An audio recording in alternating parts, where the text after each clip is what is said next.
Hello, I'm Pam Carruthers of healingstars.com. This is the chart. It's the full moon on the 5th of February 2023, and I use the whole signs to represent the houses and the colour wheel as well. Now we have Leo, that's where the moon is. Wonderful, warm-hearted, beautiful Leo, which is in the sign of the sun, of leadership, of confidence. It's warm. If you know anyone who has the moon or the sun in Leo, you understand what I'm saying. They're warm-hearted people. They can't help it. They shine. The sunshine. And at every full moon, here's the sun in the opposite sign of Aquarius. Now, usually that's a pretty okay full moon. Happens every year around this time, February/January. But this is a really humdinger because Uranus, here it is, at 15 degrees of Taurus, forms this very, very tense, it's called a T-square in astrology. I don't know about you, I'm a Scorpio, I've got my moon in Taurus. I've had a lot of problems recently in sleeping, so that might apply to you. Now Uranus is unpredictable, it's known as the Great Awakener, nothing wrong with that, and it is nowadays, the planet associated with Aquarians. And I just looked today to find out, well, who are the famous Aquarians, and the first person I thought of was John Travolta.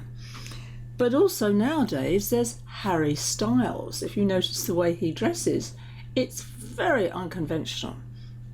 Christian Bale, who's recently been in a film where he put on this huge amount of weight, the fact, really complicated.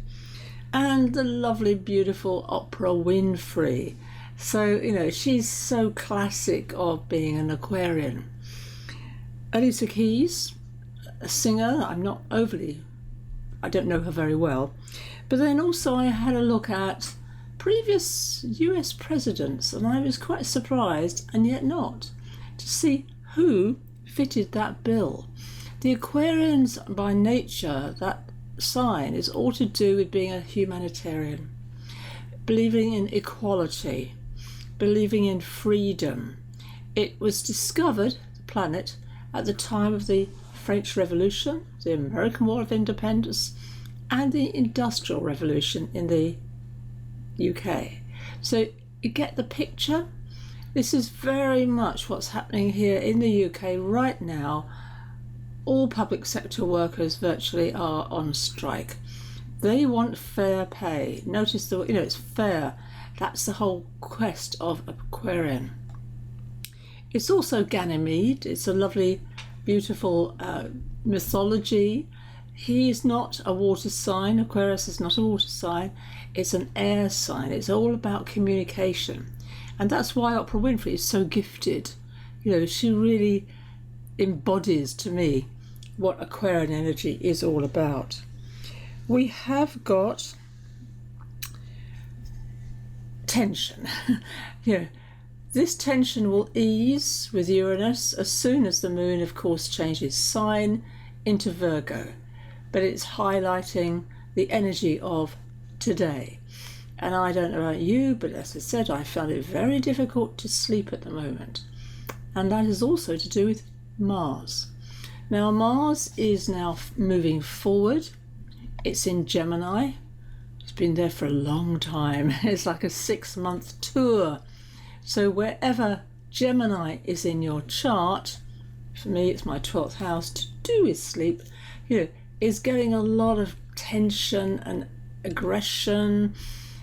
You might notice it's in a right angle to Venus, beautiful Venus at the moment in Pisces. Really lovely for all you Pisceans out there.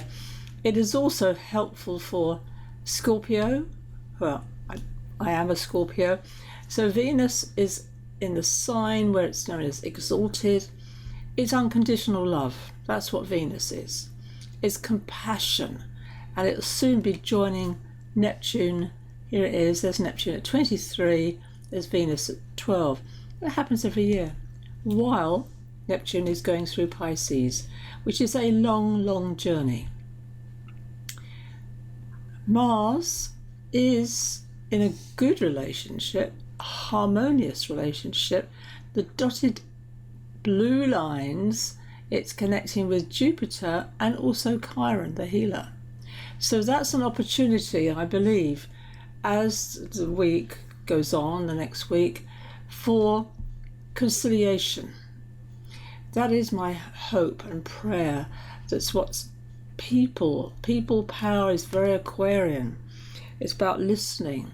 And now Mercury moving direct, if you notice here, it is in Capricorn. It will join Pluto. Well, that happen only one day a year. That's going to happen on, I'm looking at my notes, the 10th. It's the 10th of February.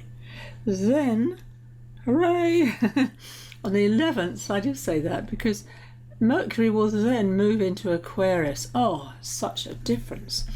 Mercury likes air signs. It is all about communication, and air itself communicates. So while it's been in Capricorn, it feels like forever, but it's a retrograde cycle, about 2 months cycle. It's difficult. It's all about rules, regulations. Capricorn, it's very much about the establishment. But I like Saturn personally, so yeah, I've got planets in Capricorn. But I think it will certainly, my real prayer, and I mean that, is when it moves into Aquarius for about 3 weeks, it will open up the dialogue. So if you've been caught in any problem apropos communication with anyone in your life, this should ease things. Now we are, of course, at a full moon, so then in 2 weeks' time we get the new moon of the year in 20th of February in Pisces. Completely different quality from Aquarian to Pisces. One is a fixed air sign, Aquarius, and then we move to the mutable water sign of Pisces. Completely different change. And we are moving also this year to the month of the year, the highlighted month, which is March. The reason being, Saturn will change sign, absolutely change sign, moving into Pisces for 2.5 years. Now we've had that before. Look back in your life, 28, 29 years roughly, or if you're older than me, my age rather, I'm looking back, oh goodness me, that was when I was quite young. But also, we have Pluto dipping its little toe, big toe, it's the planet, of course, of the unconscious, into the sign of Aquarius. So these are big, big changes. And we will be moving, certainly by that new moon, to endings. And that's my thought today, is what happens with endings, they create new beginnings. We create birth out of this process of letting go and completion. It's another, I love the Osho Zen tarot cards. If you follow me, you might know that. And the Earth Child, which is the Saturn card, is all to do with these endings and their new beginnings.